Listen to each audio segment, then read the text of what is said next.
Bishop Kinnaman, clergy, Ms. Broadus, Mr. Knapstein, faculty, and staff of St. Patrick Catholic High School, and the graduating class of 2025. Today is a day we've been waiting for, dreaming about, and working tirelessly towards for years. It's the day we stand at the edge of our futures, surrounded by the friends, family, and teachers who have shaped us into the people we are today. I would firstly like to recognize the people that have filled my life with love and shown me everlasting support. I first thank God, the most gracious and the most powerful. Without Him, my life would not have meaning. Building my relationship with God and placing Him in the center of my life has single-handedly influenced every other aspect of it. He has filled my life with hope for the future and to lead. Through every challenge and uncertainty, my faith has been my anchor. I have come to understand that success without God is nothing. And my speech today is one of those answered prayers. The accomplishments we celebrate today are not merely products of hard work. They are blessings and reminders of His love. To my ultimate inspiration, my mother, thank you for your unwavering love and endless sacrifices. You immigrated to the United States with my father 20 years ago, with uncertainty of what a new country would have to offer. Hurricane Katrina must not have been the most welcome gift, but nevertheless, you made Mississippi your home. You have taught me what it means to be resilient in the face of challenges, to trust God's plan in every circumstance, and how to put on a classy outfit for every occasion. You cheered so loudly for me that I never noticed who was missing in the stands. Your belief in me has truly carried me through every step of my journey, and I'm proud to call such a strong, beautiful woman my mother. To my father, I wish you were here today. I wish I could look into the crowd and see your contagious smile, hear your voice cheering me on as always, and sense your warm embrace. None of us were ready to lose you. I only hoped that we could watch each other grow old. Today, as I stand here, I hope I'm making you proud. I hope I'm carrying forward the legacy you left behind with the same strength and dignity that you lived your life with.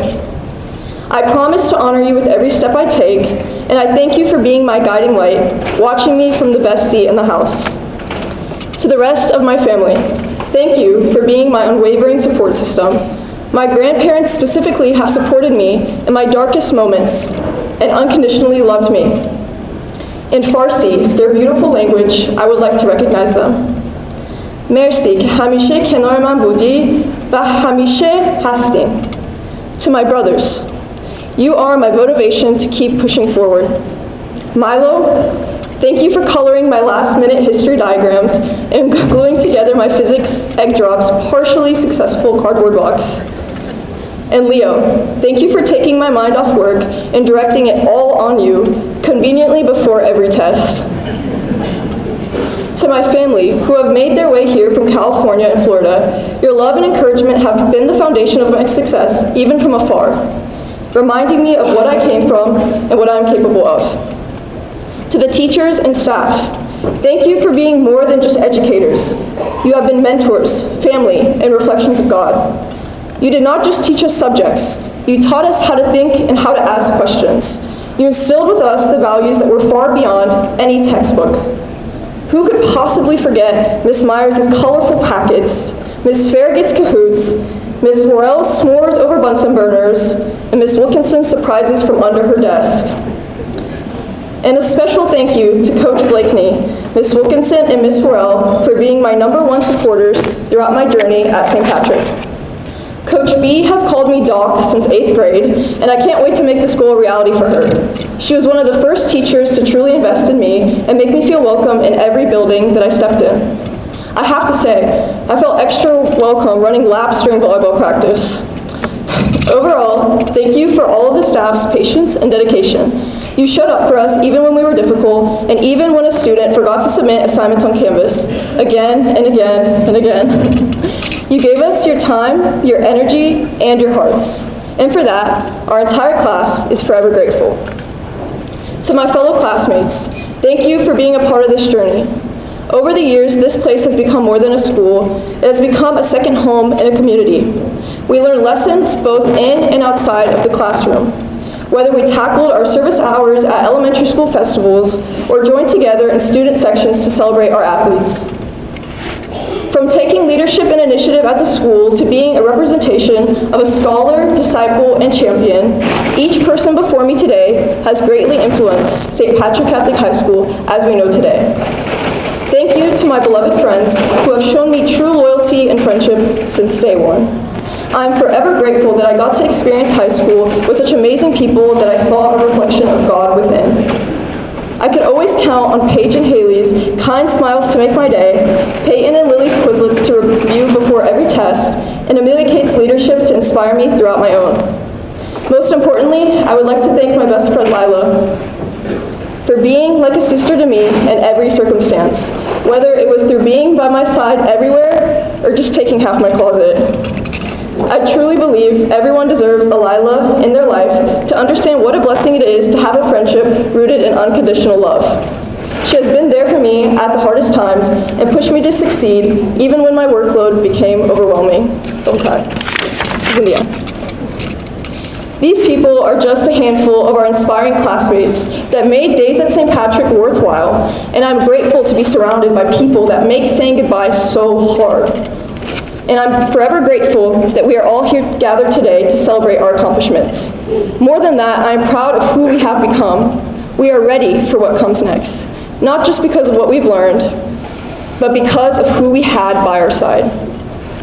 One of my favorite proverbs states, "If you want to go fast, go alone, and if you want to go far, go together." And certainly our class has gone far together through it all. Looking back at our journey, it's hard to believe how far we've come and how much has changed. Today, we sit in the chairs of all the classes that came before us, and we embrace our next steps and welcome the new class of seniors. Some of us walked into St. Patrick as small, uneasy 7th graders, unsure of what the next 6 years would hold. And some of our classmates later joined us and gave us the privilege of knowing them and learning with them. We were nervous about finding time to get between our classes, remembering to wear our blazers on Thursdays, and bumping into the intimidating seniors in the halls.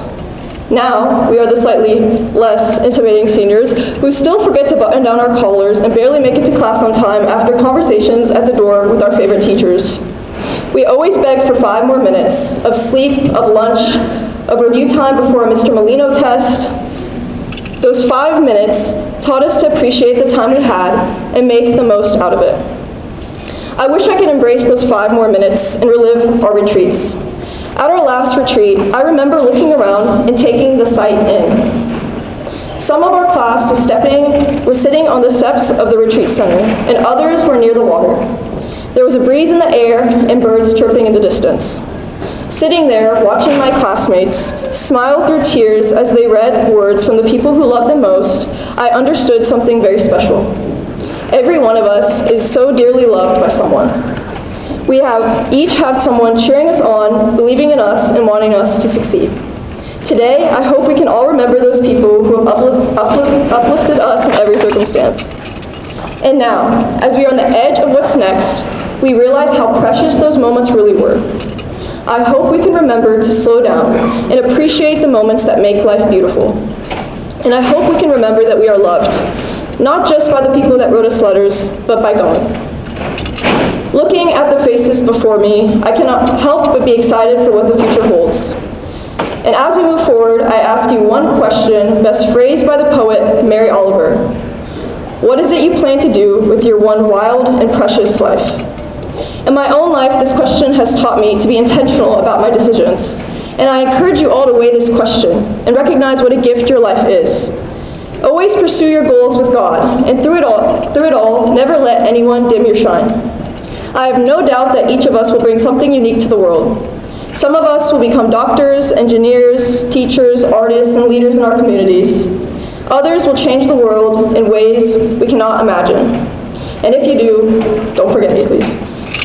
But wherever we go, we will go forward with the perseverance and courage that St. Patrick has instilled in us, with a prayer ready in our hearts and lessons worth gold. So as we say goodbye to the familiar halls of St. Patrick, let us take one last look around. One last breath in the place that has been our home, and take 5 more minutes to simply be present in this moment. Because these are the moments we will hold on to forever, and the memories we will share with those who come after us. The world is waiting for us, and it is now our time to take the values and lessons we have learned and share it to every corner of the world. No matter where life takes us, we will always be a part of the St. Patrick family, a family that has come so far together and is ready to go even further. Thank you.